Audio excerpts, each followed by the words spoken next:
ओम नमः शिवाय, ओम नमः शिवाय। शिव हरि बच्चों, बोलो श्री कृष्ण भगवान की जय हो। बोलो विष्णु लक्ष्मी की जय हो। अपने अपने माता पिता की जय हो। अपने अपने गुरुदेव महाराज की जय हो। राधे राधे बच्चों, राधे राधे। बोलो भागवत पुराण की जय हो। भागवत पुराण में 14 अध्याय चंद्र वंश यम उर्वशी और पूर्वा की कथा।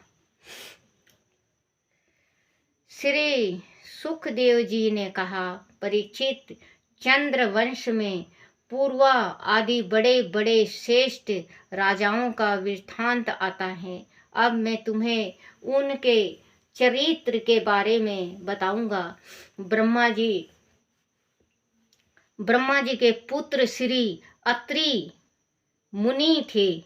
अत्रि मुनि के नेत्रों से चंद्रमा का जन्म हुआ था। ब्रह्मा जी ने चंद्रमा को ब्रह्मांडो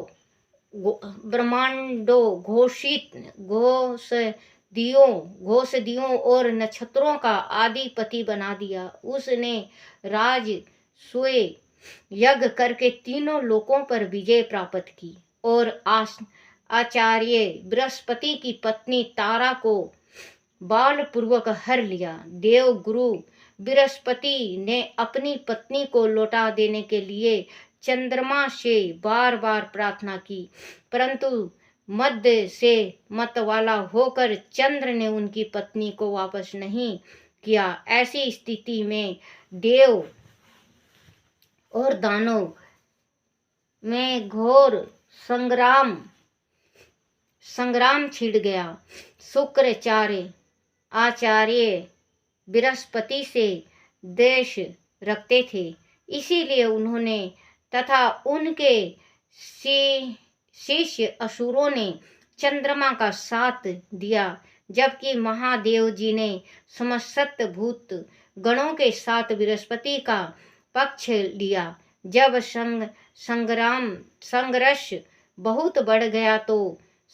बहुत बढ़ गया तो बृहस्पति के पिता ऋषि अंगिरा ने ब्रह्मा जी के पास जाकर इस युद्ध को बंद करने की प्रार्थना की। इस पर ब्रह्मा जी ने चंद्रमा को बहुत बुरा भला कहा और तारा को वापस बृहस्पति को दिला दिया। लेकिन तभी बृहस्पति को पता चला कि तारा गर्भवती है। उन्होंने अपनी पत्नी को फटकारते हुए कहा, दुष्ट, तूने पाप किया है, यह गर्भ मेरा नहीं है, तू इसे नष्ट करा दे, मैं तेरा अपराध क्षमा कर दूंगा, तू देवी है, अंत में तुझे निर्दोष मानता हूँ। अपने पति की बात सुनकर तारा ने कहा, आपकी बात सुनकर मैं इसे नष्ट। बच्चों, कहते हैं ना कि इस संसार में 3 चीज की लड़ाई होती है और होती रही है और होती रहेगी और आगे भी होगी। जर जोरू और जमीन, 3 चीज के ऊपर लड़ाई होती है। क्योंकि जो स्त्री होती है वो अपना शान होता है, अपनी इज्जत होती है, बहन बेटियां, और जो लक्ष्मी होती हैं उसको कोई नहीं देता। जो धरती है जिसमें रहते हैं उसमें यादगार बसी होती है, उसको किसी को कोई नहीं देता। तो बृहस्पति की स्त्री को चंद्रमा ने चुरा लिया था, ले गए थे, तो बहुत बड़ा युद्ध हुआ। फिर इसके बाद ब्रह्मा जी अंगिरा ऋषि को ब्रह्मा जी के पास गए और उन्होंने कहा कि ये लड़ाई रुकवा दो। लड़ाई रुकी। फिर बृहस्पति की स्त्री आई तो उनके गर्भ में बच्चा था।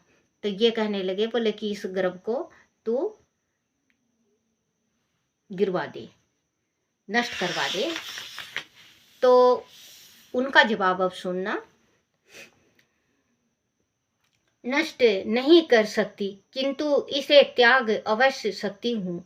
ऐसा कर गए। देखो बच्चों, आखिर में माँ है। क्या कहते हैं ना, माँ के गर्भ में चाहे किसी का भी बच्चा हो, लेकिन माँ जल्दी से नष्ट नहीं करवाती बच्चे को। इसे त्याग अवश्य सकती हूँ। ऐसा कहकर उसने श्रवण के समान चमकता हुआ एक पुत्र अपने गर्भ से अलग कर दिया। उस बालक को देख कर चंद्रमा और बृहस्पति दोनों ही मोहित हो गए और उस बालक को लेना चाहने लगे। वह, क्योंकि इसने अपने जो गर्भ में बच्चा था उसको अलग कर दिया, नष्ट नहीं किया, खत्म नहीं किया, लेकिन इधर फिर दोनों को लालच हो गया, चंद्रमा को भी और बृहस्पति को भी। समान चमकता हुआ एक पुत्र अपने गर्भ से अलग कर दिया। उस बालक को देख कर चंद्रमा और बृहस्पति दोनों ही मोहित हो गए और उस बालक को लेना चाहने लगे। चंद्रमा और बृहस्पति दोनों वह लेना चाहने लगे। वह परस्पर झगड़ा करने लगे कि वह बालक उनका है। तब ऋषियों और देवताओं ने तारा से पूछा कि वह बालक किसका है। तारा ने लज्जावश कोई उत्तर नहीं दिया। उस समय ब्रह्मा जी ने स्नेह से तारा को अलग ले जाकर पूछा कि वह बालक किसका है, क्योंकि माँ ही बता सकती है कि बच्चा किसका है। पहले भी, अब भी, आगे भी और समय आएगा उसमें भी सिर्फ माँ बता सकती है कि ये बच्चा मेरे गर्भ में किसका है।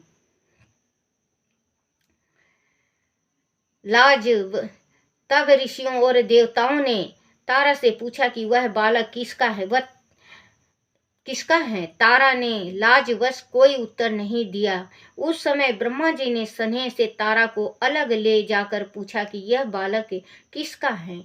तब तारा ने लज्जा से सिर झुकाकर धीरे से कहा, यह चंद्रमा का है। ब्रह्मा जी ने उस बालक को चंद्रमा को दे दिया।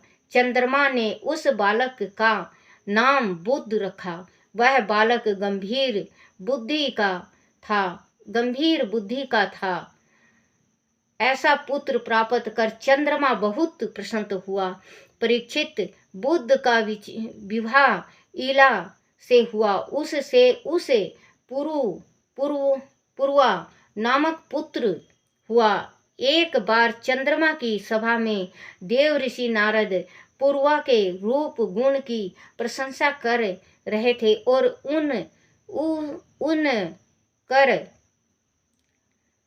कर रहे थे। उसे सुनकर उर्वशी के मन में काम भावना का उदय हो गया। वह पुरुवा के पास पहुंची और अपना प्रणय निवेदन किया। देव कन्या उर्वशी को देखकर पुरुवा का मन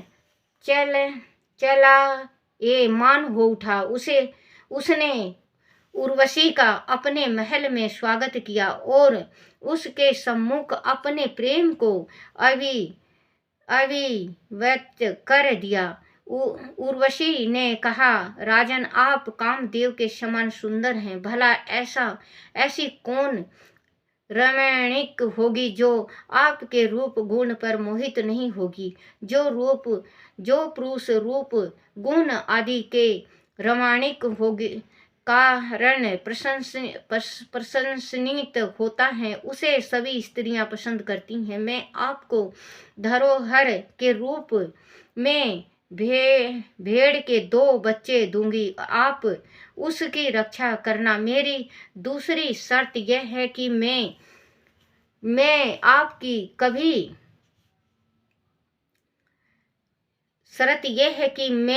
आपकी कभी निवस्त्र ना देखूं।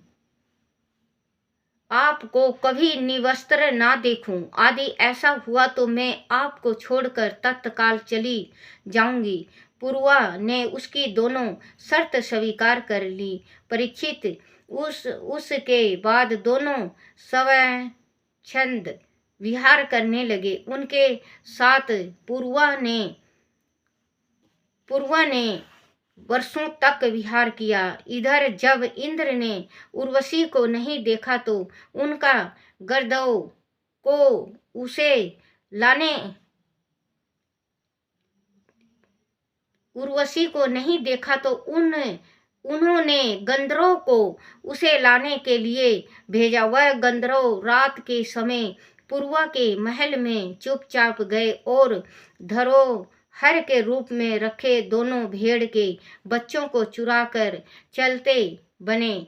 उर्वशी ने जब भेड़ के दोनों ही बेबे सुनी तो उसे बहुत दुख हुआ। वह उठकर पूर्वा के पास पहुंची। उस समय पूर्वा निर्वस्त्र पड़ा सो रहा था। उर्वशी ने उसे फटकारा, तुम बड़े मर्द बनते हो, कायरों की तरह पड़े हो सो रहे हो और वह गंधर्व मेरे पुत्र के समान भेड़ के बच्चों को चुरा कर लिए जा रहे हैं। पूर्वा शीघ्रता से उठा। उसे अपने निर्वस्त्र होने का भाव ही न रहा। वह तलवार खींच कर गंधर्व के पीछे भागा। गंधर्व भेड़ के बच्चों को छोड़कर अंतर्ध्यान हो गए। राजा पूर्वा उन दोनों बच्चों को वापस ले आया। तभी उसे अपने नंगे होने का आभास हुआ। जब तक वह वस्त्र पहनता तब तक उर्वशी उसे छोड़कर चली गई।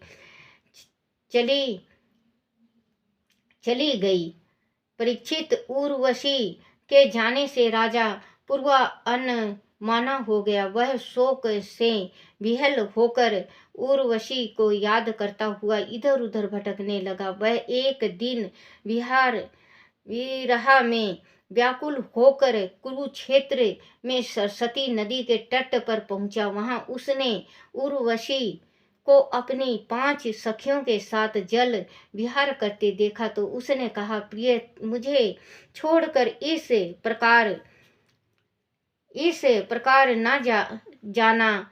मेरी बात सुन लो। तुम्हारे बिना मेरे इस शरीर का कोई अर्थ नहीं है। यह शरीर तो अब ढेर हुआ जाता है। तुम्हारे देखते देखते इसे भेड़िया और गिदड़ खा जाएंगे। क्षण भर ठहर कर मुझसे बात कर लो। उर्वशी ने कहा, राजन, तुम पुरुष हो तो पुरुष की तरह रहो। इस प्रकार कायरता की बातें मत करो। स्त्रियां की मित्रता ऐसे कायरों के साथ कदापि नहीं होती। स्त्रियों और भेड़ियों का हृदय एक जैसा ही होता है। वह निर्दयी होती हैं। जरा सी बात पर ही वह तुनक जाती हैं। अपने स्वार्थ के लिए वह अपने पति और भाई तक को मार डालती हैं। भोले भाले लोग इन पर विश्वास करके ठगे जाते हैं। तुम्हें धीरज रखना चाहिए। तुम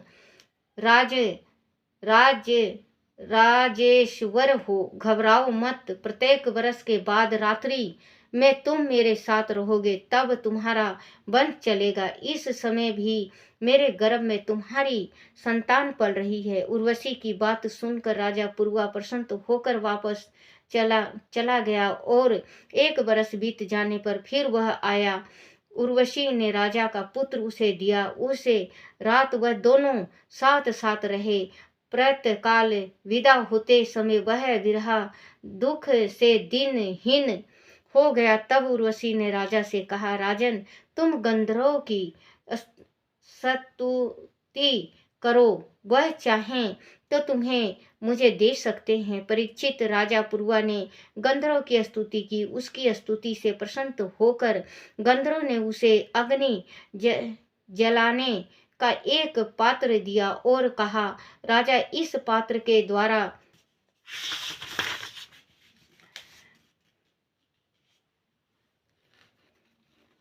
यज्ञ करने पर तुझे गंधर्व लोक में आने की शक्ति प्राप्त हो जाएगी। ऐसा कहकर वह अंतर्ध्यान हो गए। राजा पूर्वा उस अग्नि पात्र को लिए उर्वशी की याद में इधर उधर भटकता रहा। उसने उस पात्र को एक वन में छोड़ दिया और अपने महल लौट आया। त्रेता युग आने पर उसके हृदय में वेद मंत्रों का उदय हुआ। वह उस स्थान पर पहुंचा जहां उसने आने पर